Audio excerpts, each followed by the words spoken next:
face. I shot an 8-point yesterday.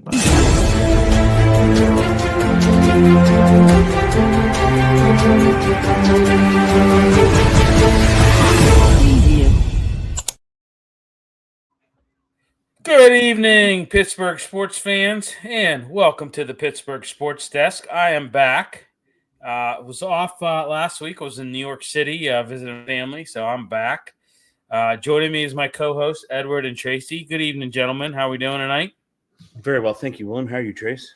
Hello, Edward. Hi, William. Yeah,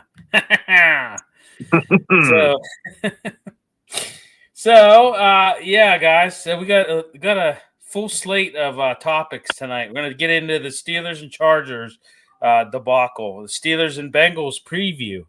There should be a lot of a lot of questions on that one. Pitt football versus Notre Dame, this big game. So we'll get into that. Pitt basketball tomorrow night. Backyard brawl on the hardwood. So both teams 3-0 too, by the way. So and then talk a little Penguins, some things going on there, and then talk Riverhounds in the Eastern Conference Finals, hosting the Eastern Conference Final. So get into that. We are having some technical difficulties here. So what else is new? Why? Spitballing's I can hear you. Not loading here for some reason. Oh. Wonderful StreamYard. It can never go smooth, ever. Not ever. All right, so let's get into Steelers and Chargers. You know what, guys? I don't know. I don't know what to say. Talk about them Hounds. Yeah, we'll be getting into that there, George. I don't know what to say. I do not know what to say. Just a poor performance. Probably one of Aaron Rodgers, I think's worst games in recent years. I can't ever remember seeing him play a game that bad. I don't know how you guys saw it, but 51.6% passing with a 50.6 passer rating through those two interceptions. I know one of them wasn't his fault; the other one was. But I don't know, man. What do you guys have to say on that? Go ahead, Trace. I thought he's throwing high most of the night. I don't think he's the sole person who was having a hard time. I think DK was having a hard time running his routes too. I also think that whenever he got taken out by the safety there, that really should have been a flag thrown.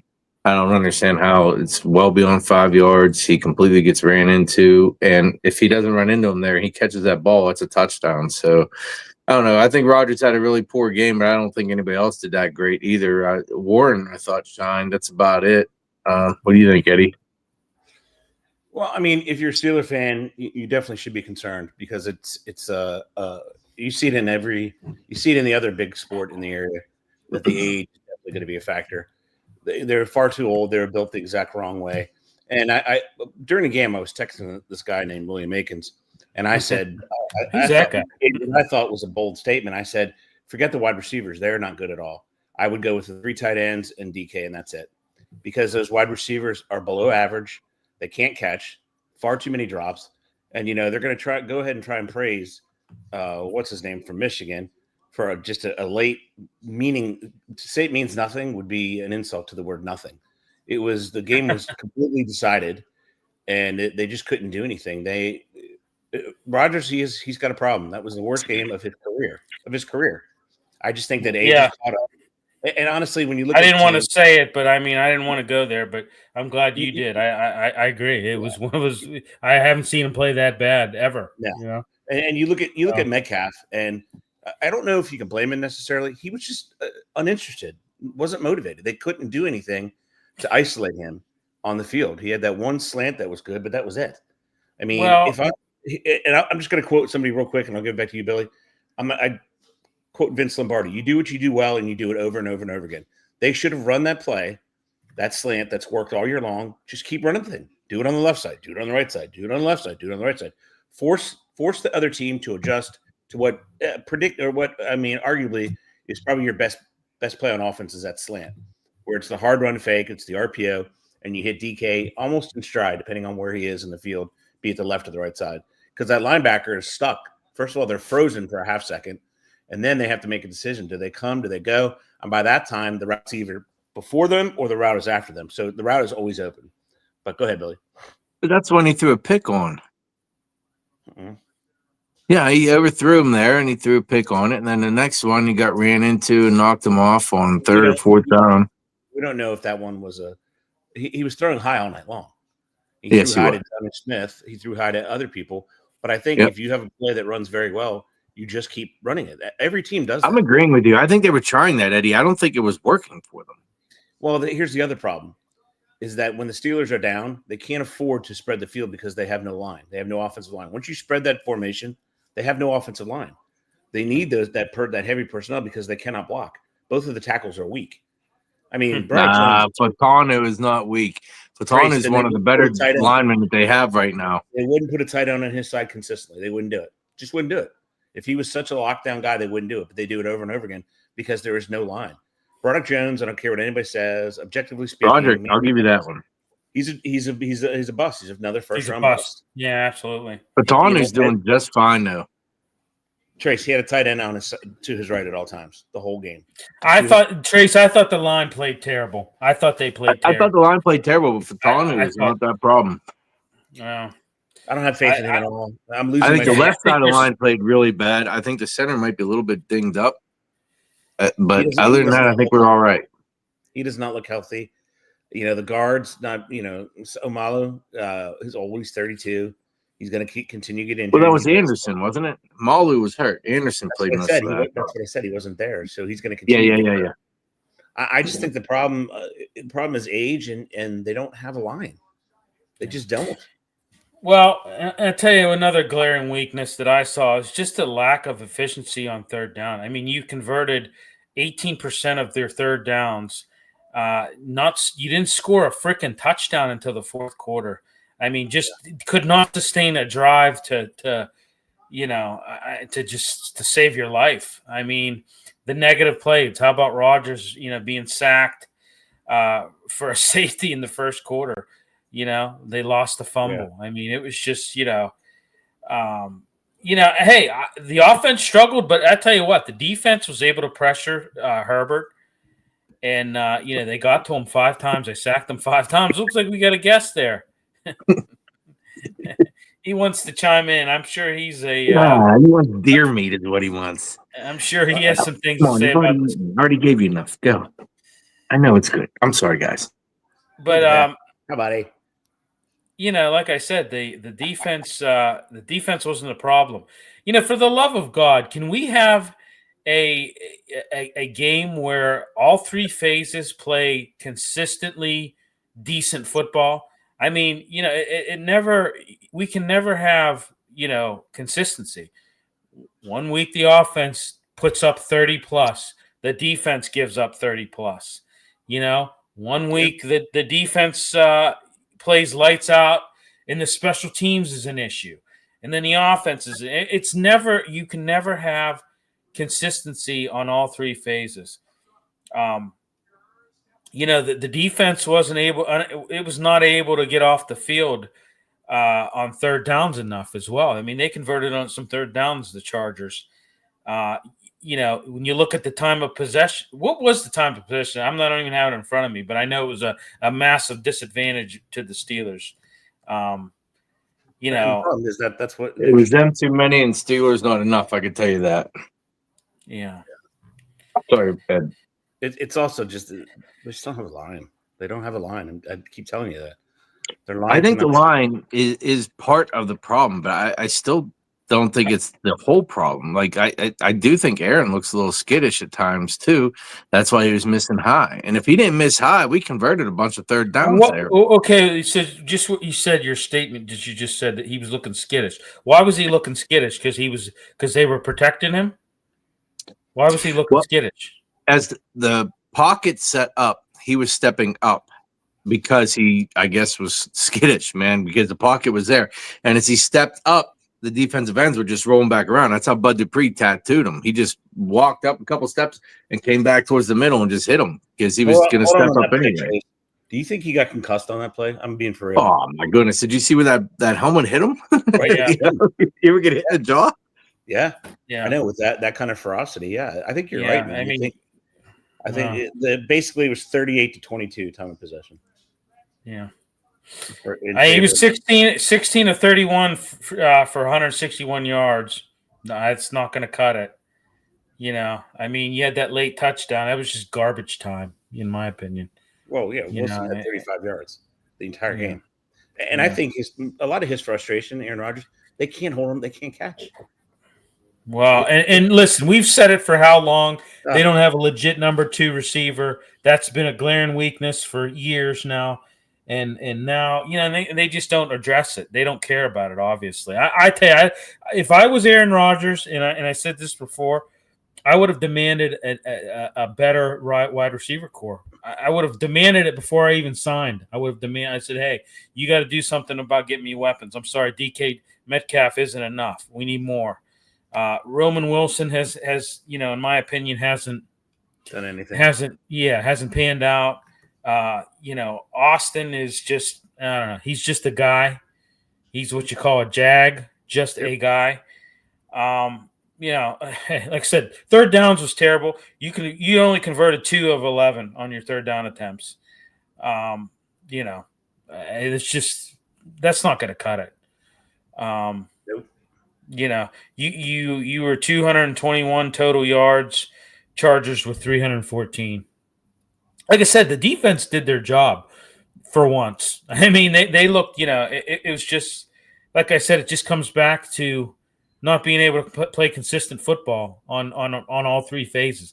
And, you know, you could say special teams was pretty bad too, I would say. You know. So definitely interesting. Yeah. Steelers offense had 9 drives with 5 or fewer plays. Multiple turnovers, like I said, including that 1 interception, you know, bounced off a receiver's hand, you know. That kills drives and momentum, you know. So it's just they never got in sync at all the entire time. Yeah, never did. Yep. The linebackers of the Chargers dominated everything. Yeah, and they hit that Minter defense. Those guys hit. They get after the guy. You know, they swarm the football and they hit. They hit you. You know. Here's the favorite game that everybody plays. So if the season ended today, the Steelers would host the Chargers. Yeah. Yeah, how would that be? Well, I bet you we come out and tattoo him this time. It wouldn't be. They also would have a healthy O'Marion Hampton. So who's that wouldn't matter. I think we'd handle him. We played him again. That team was not that tough. I don't know. I don't think you win that well, one. I tell you, you know, I'm losing faith in these Steelers. I'm as week goes on, I'm losing faith. I mean, you beat the Colts, and you know I wasn't here last week to talk about that, but you know you beat the Colts. But then you know, but then you go to LA and put a performance on the field like that. I mean, how does that? I don't even know how that. I don't know. It's like, it's like a complete 180. Like, what do you? I don't know. I think the one telling sign I saw, there was a play we were on defense where 51 Herbig was outside of Watt, and they both blitzed. And I think that the telltale sign was that Herbig made it to the quarterback and disrupted him before Watt was able to get there. And that's our major problem is we're spending a whole lot of money for somebody who's a step or two shy now from the younger guys. Yeah. Daniel Berry, happy Wednesday, brother. Hope you're doing well. Yeah, no, I agree, Trace. And I'll say this, too. Chargers benefited from those turnovers. You know, I mean, they did. So, like I said, defense, and I hate to sound like a broken record, defense registered 5 sacks. You know, they kept the game close for a period of time. And then it just, you know, I mean, when you have that lackluster of an offense, your defense can only do so much. And then you get to a point in time where the game just it gets out of control. And that happened, you know. So the 2 wins they had 11 turnovers. 6 and 5 respectively, and they only got 24 and 27 points. This is not a team that is in any way, shape, or form a championship team or making a run. Their run is trying to win the next 4, because if they win 4, guess what that means? The streak is alive, and that's really all they're focused on. They're a 9-8, 10-17, and they're a first round exit. They're just not good. And really, it's telling about the organization, because the vaunted class that the scouts and most of the other folks that are in the business thought this quarterback class was going to be outstanding, and it turns out it's just not. I mean, it's a very down year for the quarterbacks. There's a whole lot of them. There's probably 20 that are entering the draft that everyone knows their name, but they just look terrible. Yeah, and it's like Spears. Everybody knows your name. Yeah, according to the Ireland Sports Nightly, after the game, they claimed that the Steelers had a trade for Jalen Waddle, and they just refused to give up another pick. It was for a third and something else. They wanted a 3 and 4, and the Steelers said no. So here's a guy, outstanding wide receiver, fast as the day is long, still under contract for another 2 years, and they refuse that. That's not a team that wins. Teams that win go and get that player. Teams that don't win and are irrelevant. Well, I wouldn't even say teams that win. Teams that are concerned about winning go and do that. Right. Yeah. I mean, it's just not. It's come down to it that it's like, how can we build a team as cheap as possible? Gee, where have we seen that from? So, yeah. Oh, wow. So never heard that before in a Pittsburgh organization. Yeah, it's like Scooby Doo. Take the mask off Art, and oh my God, it's Bob Nutting. So it's been nutting the whole time, Billy. Son of a bitch. We knew he was walking funny, but he had that accent, that West Virginia, son of a bitch. There was a twang we didn't recognize. Now we know. And they didn't get a receiver. They did sign a corner today, didn't they? Sante Samuel, yeah. Yeah. Who was injured all the time, but, however, claims that he's healthy. I mean, don't get me wrong, guys. He's a very good talent. His father played in the league. Yeah. He was good on the Chargers. At the one playoff game he played in, he had 3 interceptions of long-haired, what's his name, from Jacksonville. When they got Valdez Scantlin, whatever his Lawrence Jr. Yeah. Lawrence. But he's what's he going to do? I mean, it's MVS isn't going to do anything. Yeah, exactly. Going to do nothing. Getting all these players off the couch. They've all been at Fort Couch. No one's touched them. Yeah. So, I mean, do you hit lightning in a bottle? They don't cost much money because it's half a season. Right. So, do they catch lightning in a bottle? Are they motivated to get a contract for themselves? All that plays into the.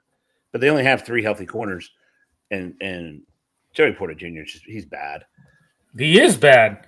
I've been saying that for how long? I mean, the guy is just he can't play without holding, and he did that in freaking college. I said that. The guy is just he's terrible. He's one. I mean, he's one of the most penalized DBs in the league, and that's counterproductive. I'm sorry, it's counterproductive. Again, it's the bro hire, the this, the that, it's the nepotism, it's all that. For whatever reason, they have to look for people who have the same name. It's just they're just not run well. Period.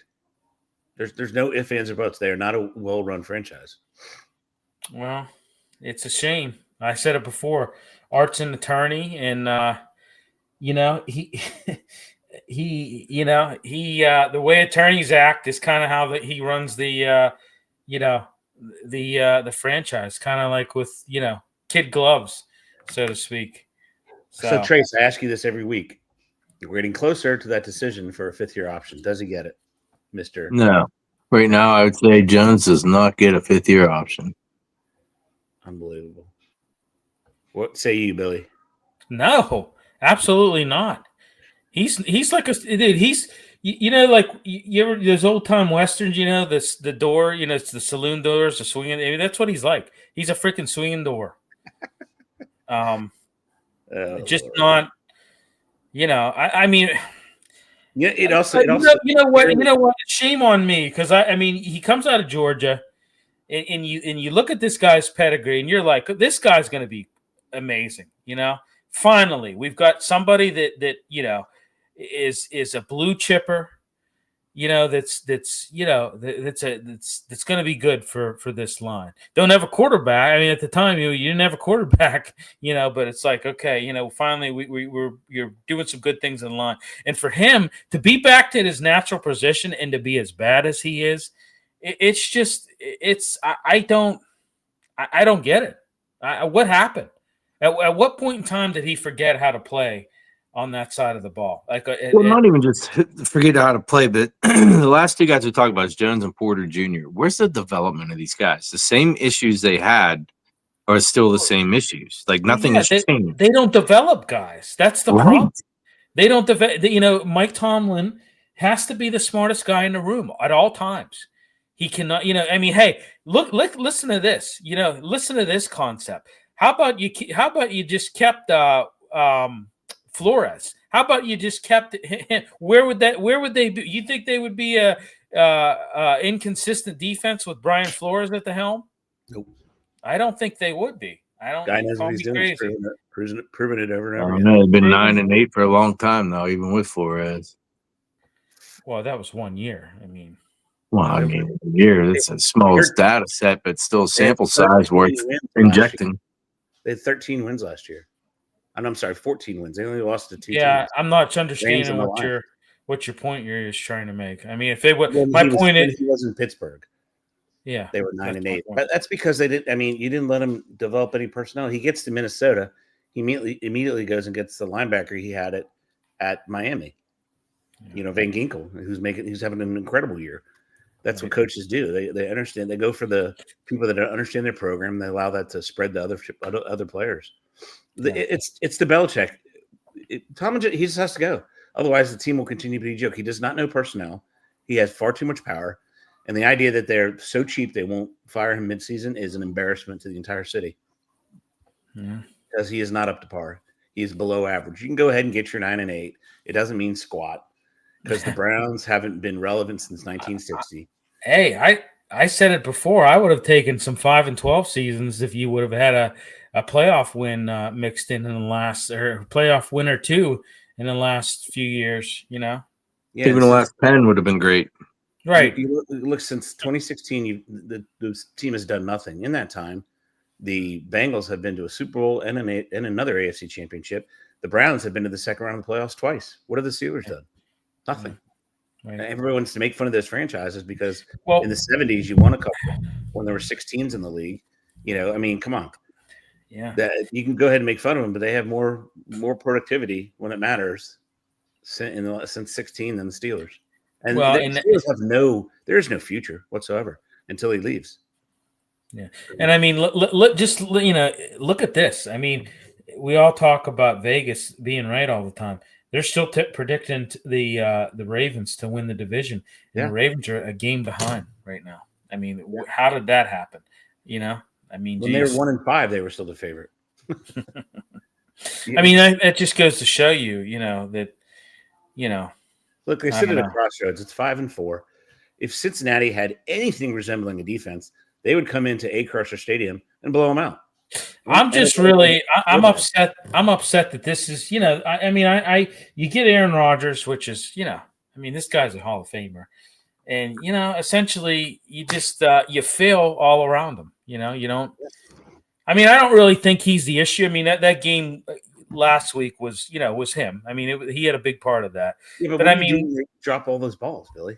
They're just as bad. Well, that's the problem. I mean, that's a main issue. And the credit to him is he keeps trying to pump these guys up, and they're just not good. Right. Yeah. I mean, they're just not good. That's what I'm saying. That's an unfortunate case. All right, let's move on to the Bengals. Let's look at what's coming this week. I think there's a couple keys I look at with this. Hey, you got beat by the Bengals last time. I mean, I gotta say this. When you look at it, it's Jamar chasing the slants. That'd be number one on my list of stopping. But I think you got to prioritize the turnover battle. I think you got to win the turnover margin this week. I think you got to rely on the run game. Hopefully you have a decent running game. You're at home. I think it's supposed to be nice, right? It's supposed to be like 60 and like partly sunny, partly cloudy, I think. Yeah. Nice. I think you got to limit Joe Flacco's time in the pocket. He's been effective when he's in the pocket. He's had some, when you give him time to throw, he can make throws downfield. He makes good reads when he has time. I think you disrupt him and you get pressure on him and you put him on his backside.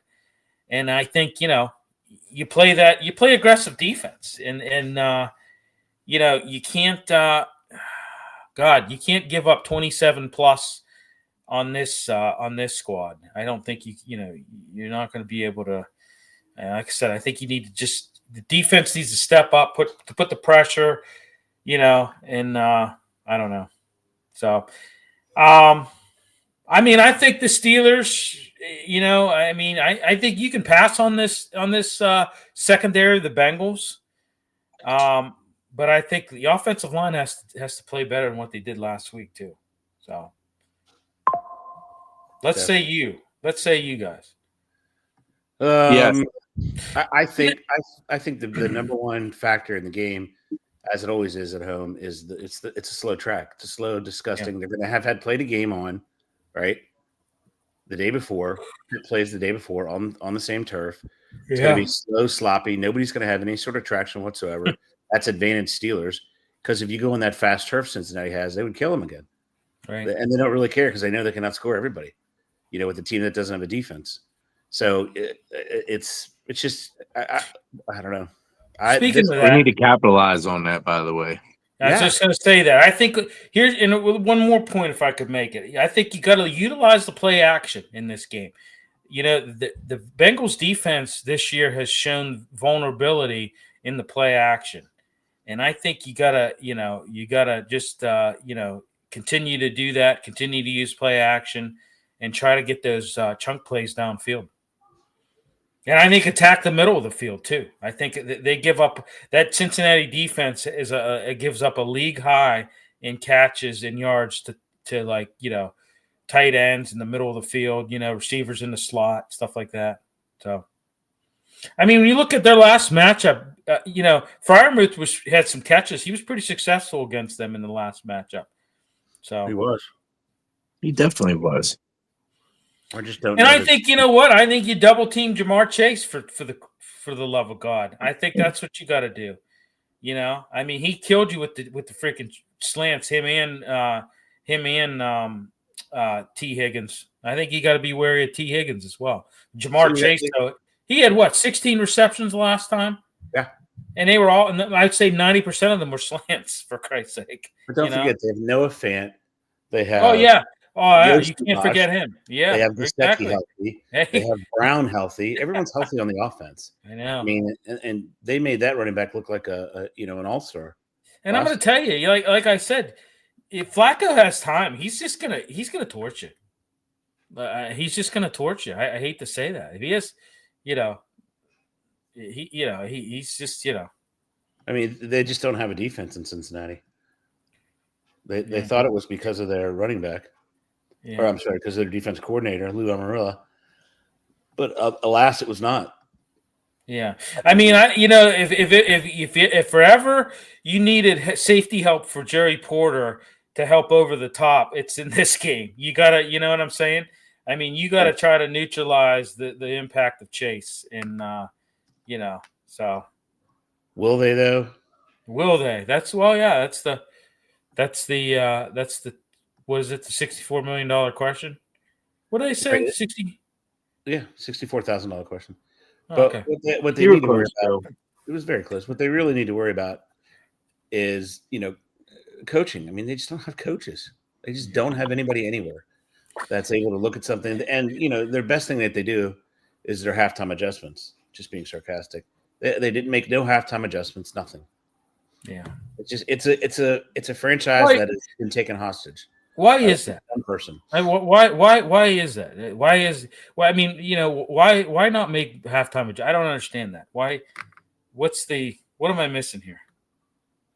I just don't think I think they have such hubris in the fact that they think one person thinks he's smarter than everybody. That he thinks the defense is the most complicated in the league, which if that's the case, why are you running that defense? If they can't understand it, what's the point? Right. Right? Yeah. Especially when the other teams are saying they run the same plays. Right. Over and over again. That's the funniest thing I find when he comes out and says, well, the defense is very complicated. Yet nearly every team says, yeah, we know what they're going to do. It's going to be the same exact thing over and over again. And TJ Watt never moves. It's embarrassing. He never moves whatsoever. Well, for the love of God, he gets chipped. They say about that about how he getting chipped all the time. Move him around, for crying out loud. Exactly. If you're getting chipped, yeah, like that. That's like watered down football 101. Right. That's not even, you know what I'm saying? Like a freaking Pop Warner coach would be able to, okay, let's move him around. Move him around, for the love of God. They always know where he's going to be. That makes it a hell of a lot easier on them. Yeah. I don't understand that. That's another thing I don't understand. No comprendo. Exactly. It's embarrassing. What it turns out to be, it's just embarrassing. Well, he claims to be this defensive tactician, and yet he does stuff like that. It's just elementary, dear Watson. You got the home field advantage. Okay. Well, it's an indefinite advantage of that field. Well, yeah. I mean, because it slows their offense down a little bit, right? Like you said, they're not on that speedy turf, and they, But guess what? Both teams got to play on that turf. Speedy. However, there's one team that plays on it all the time. Right? Yeah. Right. Well, yeah. Right. Yeah. I was waiting for something else with that quote there. That's it, sir. Okay. I'm worried about Boss. I mean, we might need him in this game. I'm worried. I mean, he has bad footing, and that happened once already this year, with that turf. So I don't understand why they can't get it right. I mean, I don't get it why the grounds crew. I mean, it would be a lot easier if. I mean, I'm not a Scott's turf builder. I mean, that's for sure. But to me. It's just how can you? It doesn't help that Pitt plays on the freaking thing, but I mean, how does the turf so bad? So you're telling me that they can't have a game every weekend?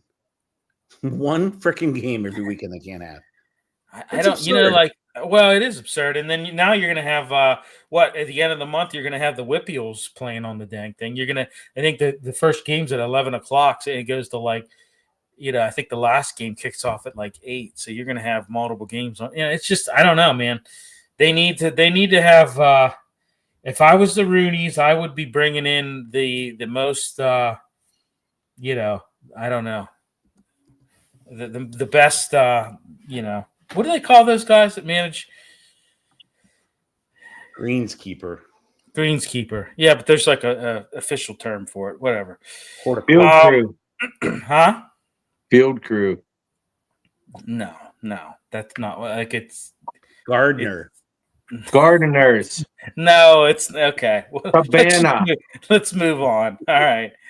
I don't know. Is there any bounce back potential in this game? We'll see. I mean, I don't know. You got your ass handed to you by the Chargers. I mean, I think you need to come out with more focus and energy and try and get this W here, because I tell you what, if it doesn't happen, it's blame the grass. Yeah. So, all right, let's do it. Let's go around the horn with the pick on this game. Go ahead, Trace. 17-13 Steelers. Edward. So the Steelers are favored by 5.5. It's a 48.5 over under. So they're thinking there's going to be some scoring. So I'm going to say 28-20. Okay. Who? I'm going to pick. I mean, if the Steelers don't win, their season's kind of over. So I would say yes. I'm going to give the nod to the home team. Okay. I'm going to go 27-21 Steelers, because I agree. This is kind of like a must win.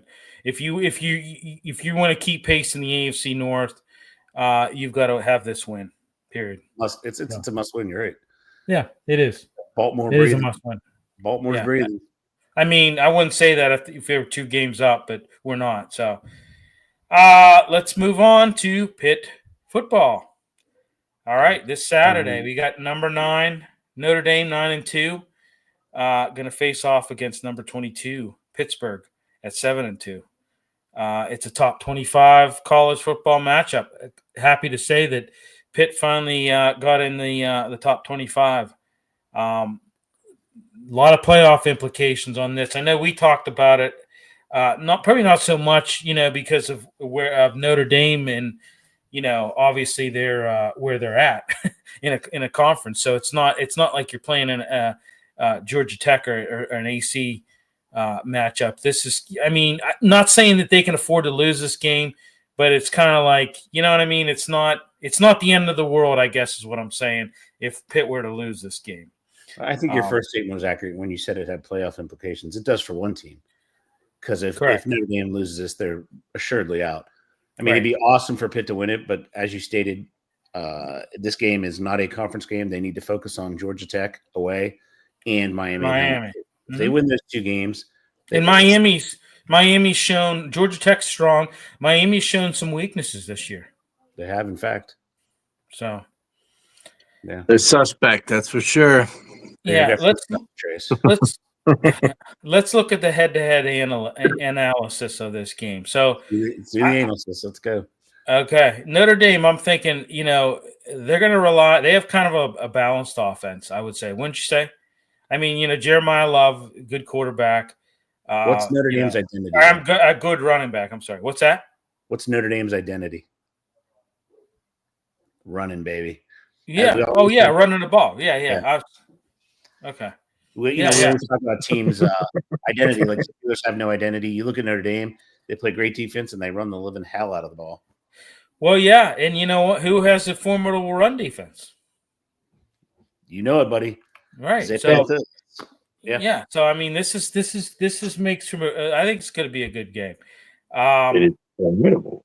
My biggest concern, Ed, I know you and I talked earlier in the week. Just called and talked on the phone, not even on a show.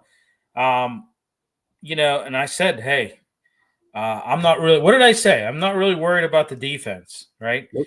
I'm worried about the offense. I'm worried. This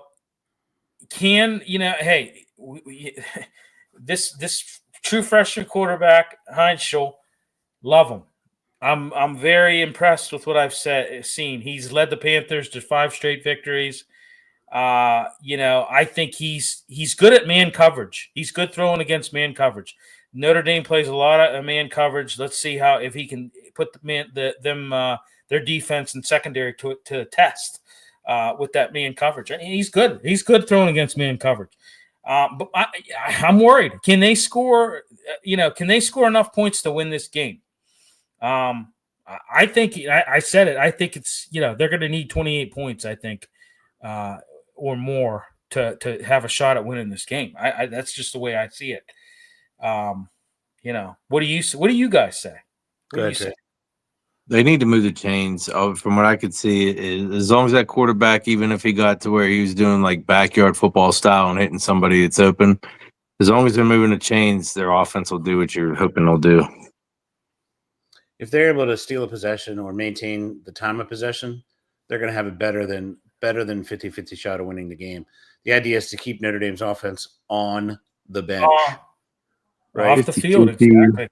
If you're able to do that, 60. Well, I don't know about that, but if you possess the ball, then I'll go with Tracy. Greater than 60%, you're going to win the game because that means you ever heard of Evil Knievel? Yeah. No, I never saw Star Wars. And you're talking about you're talking about Notre Dame's biggest attribute is being able to run the football. Like I said, you've got a stout run defense in Pitt. If they can limit the yardage on the ground, I think you've got a real shot at winning this game. And if Heinzschel, and they can, right, Billy? Just like you pointed out, their defense swarms. Yes, they swarm. So it should be ideal for that. It should be ideal for it. They're a run stopping, like I said, they're a run stopping defense, a very stout run stopping defense. But the question is, like for me, is can Heinzschel in that offense, a healthy Desmond Reed, can they put points on the board? Because like I said, you may need 28 points to win this game. You very well may need that. You know what it reminds me of? It reminds me of the Clemson game last year where they did a phenomenal job of holding Clemson's rushing attack until, they did great for like 59 minutes and 40 seconds. Yeah. Right. They were disciplined. Right. They did all that great stuff. That's what they have to do. If they're able to do that the whole game, they win. They go into Georgia Tech on a high. But I mean, I would not put off Pitt. I would not put all my eggs in this basket. It's really cool to beat Notre Dame. No doubt about that. It's a sold out game. Game day's here. Fans are going to storm the field if they win. Blah, blah, blah. And they're going to do more damage to the turf. Blah, blah, blah, blah, blah. However, the games that matter are Georgia Tech and Miami. And Miami. Games. Absolutely. That's what I would never, ever say, hey, this game doesn't mean anything, because that's not the case. But if you, let's just put it this way. If you were to the three remaining games you got, Notre Dame, Georgia Tech, and Miami, if you were like, hey, you got to win two of them, okay? Georgia Tech and Miami would be top priority. This would be a game that you said, okay, played them tough, but we lost. Okay, lick our wounds, and let's focus on Georgia Tech and Miami in the next coming weeks. On the other end, though, you can't get blown out. You can't get blown out, right? And this is, I hate to say it, but if you don't execute defensively and your offense doesn't do what it's supposed to do, this could be one of those scenarios where this game could get out of hand in a hurry. I hope it doesn't happen that way, but it could very well happen that way if certain things aren't done, early in the game. So, like I said, it's a strength on strength matchup when you look at it. Like I said, the Notre Dame rushing attack versus the Pitt stout run defense. And like you said, you got the college game day there. They got the Aaron Donald jersey retirement ceremony as well. So I think it's going to be an electrified atmosphere in Acrisure. I think it's going to be very, it's going to be very and I think, Pitt's, they're going to be amped up for this game. You better believe it. How could you not be? Right. Well, how do we say it doesn't matter then? I know we're talking about the records and whatnot, but maybe it does matter, because have we hit a rank yet? Yeah, we're 22. Yep. So, I mean, I think if we beat Notre Dame, I think we move up. I think that'd be awesome. Even just to get even going into those last two, right? Yeah. That's another question. Where would they move? If they beat Notre Dame, how far would they move up? I mean, we don't know. I mean, I'm just throwing it out there for just the sake of throwing it out there. Call it even up to number 20. That's pretty good. I'm pretty happy moving in the last couple games there at number 20. My goodness. I want more. I think 18 would be suffice. I think if they beat one of the two teams you guys are talking about, they would definitely hit 18, probably even better than that. Maybe even 15. Yeah, and it really upsets me because, you look at the two losses, WVU and Louisville. And I hate to say this, but, listen, I love Narduzzi. I like him. I think he's a great coach. I'm just going to say this. It's a shotgun blast. Take it for what it's worth.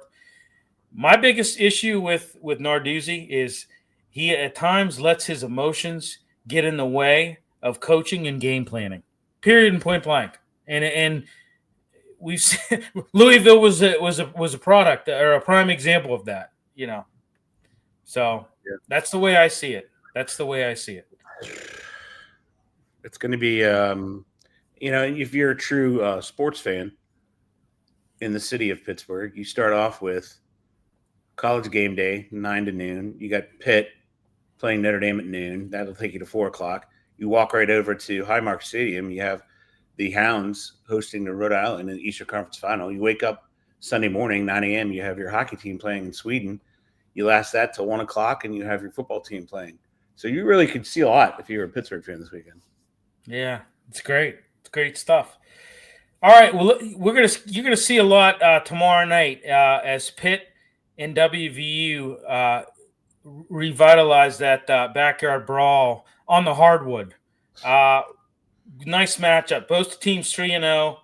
I tell you what, this is going to be good. Looking at the rivalry history in this one, Pitt's won the last 2 games by combined 20.5 points, and West Virginia holds the lead though with a 27-11 edge in home games against Pitt. I'm just going to say this. I actually listened to the game the other night against Eastern Michigan. I like what I'm hearing. I like what I'm seeing versus guard Cameron Corrin. Very good. I like DeMarco Minor. I'm liking what I'm seeing with those guys. I mean, those guys are pretty much the offense for Pitt, Corrin and Minor. I don't know. WVU, they've kind of got a balanced attack. You got a guy like Lorient, Huff, Floyd. Zach Austin is a pretty damn defensive force for Pitt. He's averaging 3.5 blocks per game. He's actually leading the ACC in that category. I don't know. You going in a hostile environment, you got to overcome that. You're not on your home court. You gotta. I don't know. Another question I had.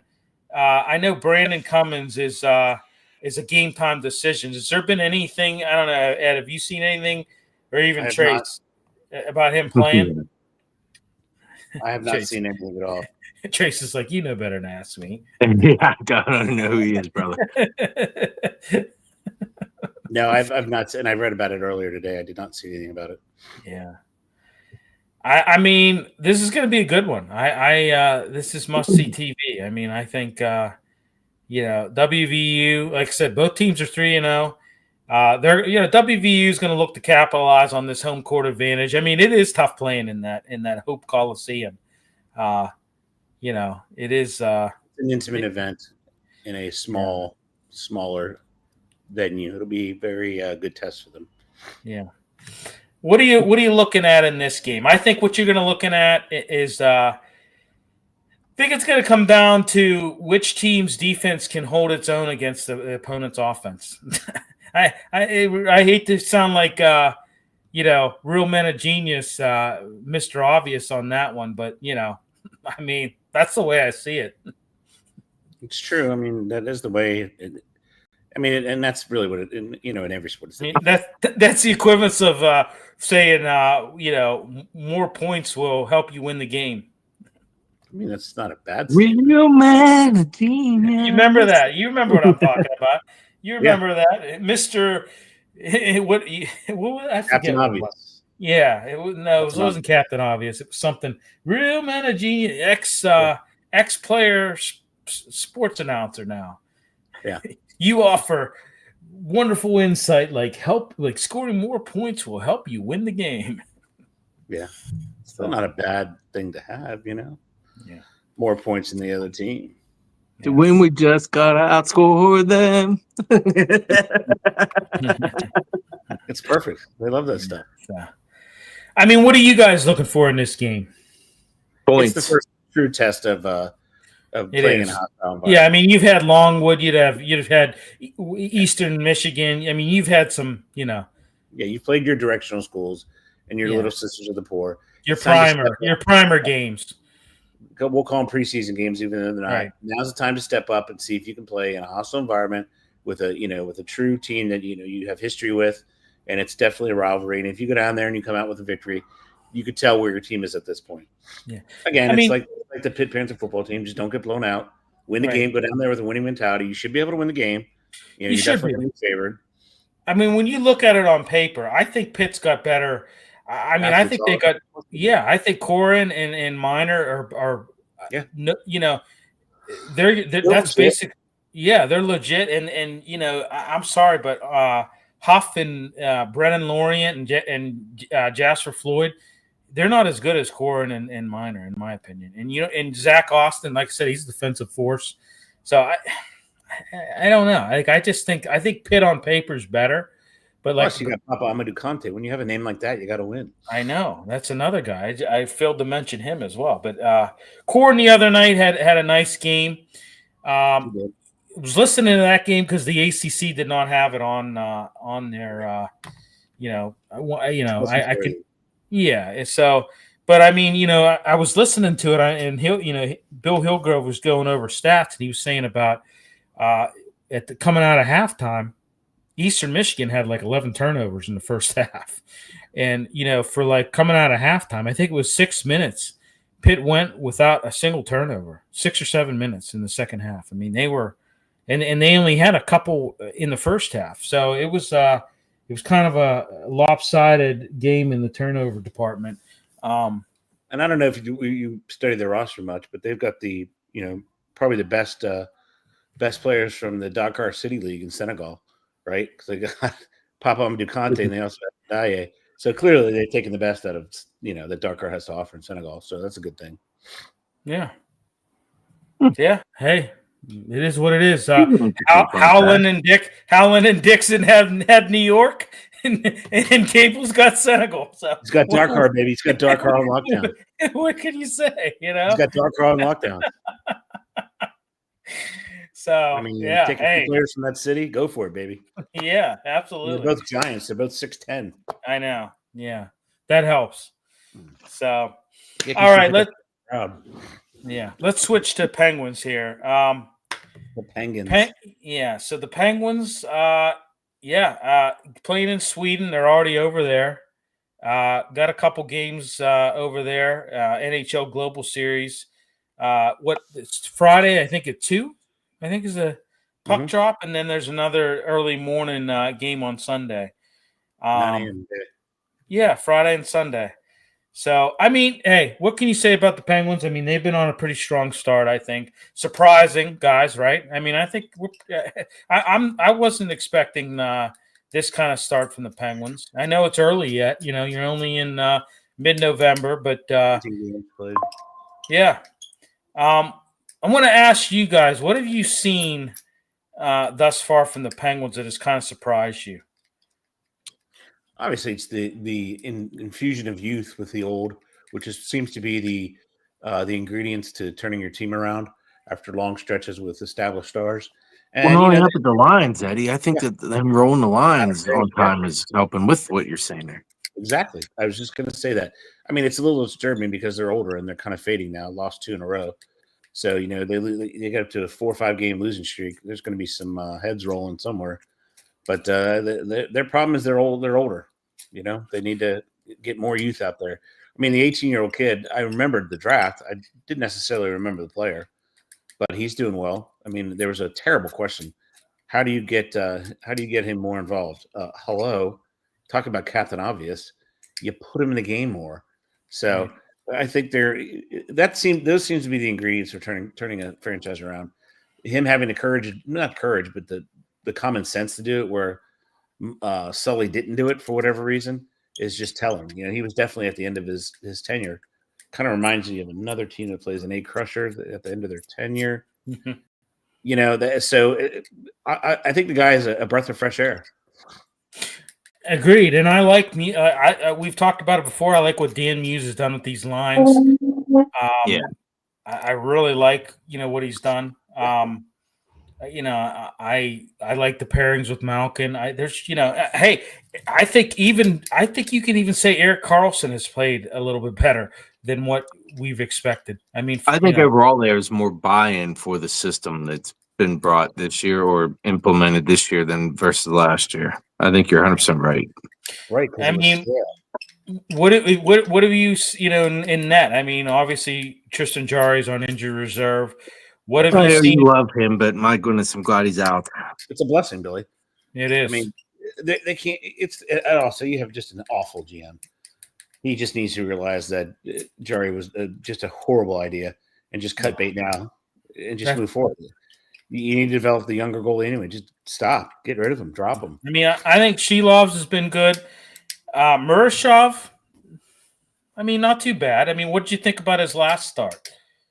about the Kings. I mean, hey, they lost that game, but I don't. A lot of those goals wasn't necessarily his fault. No, they were defensive lapses. Come on.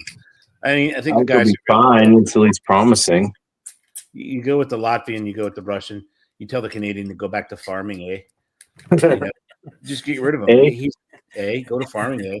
You have to get rid of him. Period. If you don't, again, it's another joke for Well, I think now's the time to cut ties with him. Absolutely. I think if there was ever a time, push him down to Wilkes-Barre. That'll be your rehab permanent assignment. Yeah, my biggest concern with this team, I love the start. I do. I love the start. It's great.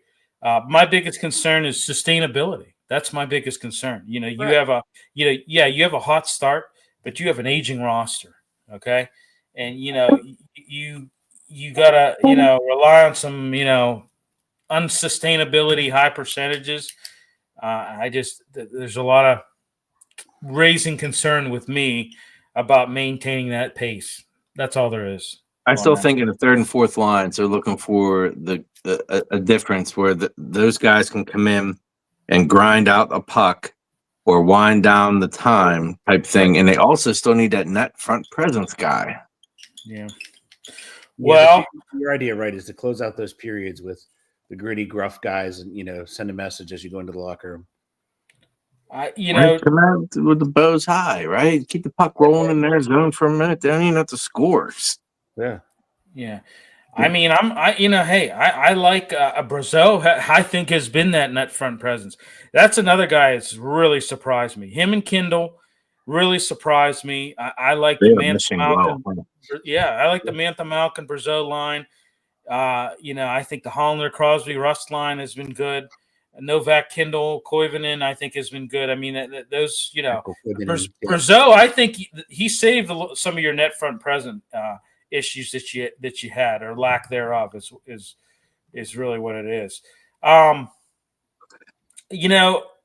Burkrell, hoping that he can get back. I know he late October had that broken hand. I think they said he could return in by the end of November, I think. So but now Hollander's out with that. He has that blood clot in his leg. I don't know whether you saw that. Should be out. That's like 6 to 8 weeks or something, huh? Yeah. So, all right, let's switch it over. Let's close out with the Riverhounds. Ed and I, as many of you know, are beat writers for the Riverhounds. We write for Stream Punk Sports. The Riverhounds have advanced to the USL Eastern Conference Final for the first time in club history. Hosting Rhode Island Saturday night, November 15th. Last week, Ed and I were there. We're actually on the field taking photos when they did the penalty kicks against Detroit City FC. You had Beto who scored the winning penalty and had an amazing game defensively. He was a threat on set pieces. I'm hoping that they can score some goals because they're going to need it because Rhode Island can score. And this is I don't want to see another game. I don't want to see another match go to penalty kicks. For the love of God, please end it in 90 minutes. Yeah, especially from a health standpoint. You have back-to-back, and they didn't play 120 minutes. They probably played with stoppage time. I think it was 134 the first one, 136 the second one. Then you have to go into the most – there's no other way to explain it that it's very much like hockey with the shootout in hockey. Only, the goaltender really is at the disadvantage because the player is so close. It'd be like having a person ending a game on free throws with your biggest, tallest player standing underneath, or underneath the backboard, and they blow the whistle and he has an opportunity to come and goaltend, right? I mean, how fast can you get the ball out before that person comes on? So they did very well. Their goalkeeper stepped up twice in consecutive weeks, but I don't think you can live on that. It's just like the Steelers living on their turnovers. They obviously can't. And I don't think a team can play defense that long. So I hope they win, though. Yeah. What's your take on this? I mean, I This one comes down more so than any other one we've been to. This one comes down to that first goal. Period. Agreed. And Thing. We've talked about this. I mean, hey, this is not, we can talk about this. I mean, we don't know all the details, but, Bob Lilly placed on administrative leave, formulate your own hypotheses of what happened. We kind of somewhat know, I would say. But, Rob Vincent it's just been a different team with him. It just has been a different team. They seem like a more aggressive team. Not that team that kind of sits back and tries to squeeze the life out of you. They've been more of an attacking team, I think, and I like it. They play loose, they play free, they play with happiness as well, which they didn't have under Lilly. Right. So, but I mean, he's a great all-time coach. But the fact of the matter is, he's an old guy that didn't get along with the new school people, basically. Right, exactly. Amazing tactic guy. Tactician, very good. Yeah, just very great tacticianer. You get that from coaching 28 years and playing the game yourself. But like I said, this is going to be a tough game for them because, like I said, Rhode Island can score. Make no mistake about it. This team can put the ball in the back of the net. I think you got to score first and often if you're the Pittsburgh Riverhounds. I think you just need to come out guns a-blazing and try to press as much as you can. And I don't know, Ed. I think you do whatever you got to do. Even if it risks maybe giving up some open lanes, I think you do whatever you do. I think you press the hell out of them and you try to get that ball in the back of the net in the first, 20 minutes, I think, to kind of just set the tone. I think you're going to need that against a team like this. Got to get the first goal. Do everything in your power, everything you're able to do. Get that first goal and you'll be fine. Yeah, except don't go into that defensive posture you guys say they typically were going into and allow up the next 2 goals, 3. You're right. That is brilliant. Brilliant. Because that's often what they do. But I think that tires guys out when you do that. That's a very tiring brand of soccer when you do that. I mean, like so you get, if you're able to score first and often, I don't know. Then you can somewhat sit back. But, they've been on a strong defensive run. Make no mistake about it. I mean, they've had a pretty. If they get that first goal, the relief that it'll have in the whole team will be immeasurable. Yeah. I mean, I like we interviewing the players last week. What did we hear a lot of? The atmosphere. We're happy that we're hosting it at home. The atmosphere is amazing at Highmark. And it's I don't know, it definitely gives an advantage. But I'm a little concerned about this game, I'm not gonna lie. I wasn't that worried about Detroit. Really wasn't that worried about Hartford either. No. But this opponent, Rhode Island, I'm a little bit concerned about. Got to be honest. I also have to factor in it's very hard to beat a team 4 times in 1 year. That's also true. I mean, essentially what it is, you have a 1-0 victory, a 1-0 victory, and a 2-0 victory. So it's very difficult to beat that team again. You know each other so well. You play each other all the time. I hope that my hope is the first goal. If that first goal is successful, it's going to be a totally different team. Well, yeah, and I think you've got to score. Like you got to score that early too, right? Am I? Most definitely. I think you get in the first 20 minutes. I think if you can go up 1-0, I think you've got to. But then you've got to really, you got to look for the next one, and you've got to also play. You got to play good defense too. I mean, you can't score go up 1-0, and then take your foot off the gas. Because that's just not, that's going to draw you into penalty kicks again. Yes, it will. Yeah, we've already seen that doesn't work. That philosophy is flawed. Yeah. Flawed.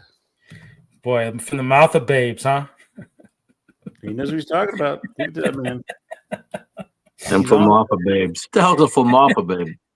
From the mouth of babes, I said. Oh, I thought you said a Flamappa babe. That's even better, though. I like that. That's even better. I like that. He come up with From something. That's pretty good. I like it. So What am I hearing? You know, am I hearing once in a while someone say something like, "There's no way that's what they said." all right. Well, we right. okay. So we're gonna be we'll see. We'll see what happens here. But all right, everybody. We will be tomorrow night. We'll be doing Gridiron Weekly, 8 p.m. Talking college, talking NFL. We'll be getting into that. Basketball. No, Yeah. no. No, yeah. So, but and then obviously we got Steel City Sunday. We got the pre and post game show this Sunday against. What do we have Saturday, sir? Oh well, Live. that's on another network though. Oh, Sugar Honey Ice and Tea. Yeah. Okay. Yeah. So, Ed, you do that all the time for the love of God. It's so popular. So, yeah. But and a couple other shows we got coming up. Obviously, we got the final word with Matty B. That's Sunday through Thursday, 9 p.m. Eastern. Matty B. Let's see what else we got. We got Philly AM Sports Sundays at 9 a.m. Oh, Mike. Geez, what else we got? They took off some of the okay. Well, Mike Laro's got his props, locks, and parlays. That's Tuesday. And then they got the Eagles Birds Blast Thursday at 7 p.m. So it's my cousin Kyle Quinn. Yeah. So, but yeah. And then, like I said, we'll have Steel City coming up. Pre and post game show from the North Park Lounge. We'll be doing that. So best headshots I've ever seen in a promo. Isn't that great? Look at that, huh? Amazing. Look at that. What do they call it? And it's not a trio. It's obviously trio. Quartet. Thank you. A quartet of. It's not a barbershop. I'd call it a lineup, but you call it a quartet. It's not a barbershop. It's not a barbershop quartet, but it's a quartet. No. So, but all right, everybody. That's it. That's all we got for tonight. Thanks for tuning in, and we will talk to you next week. Hands later.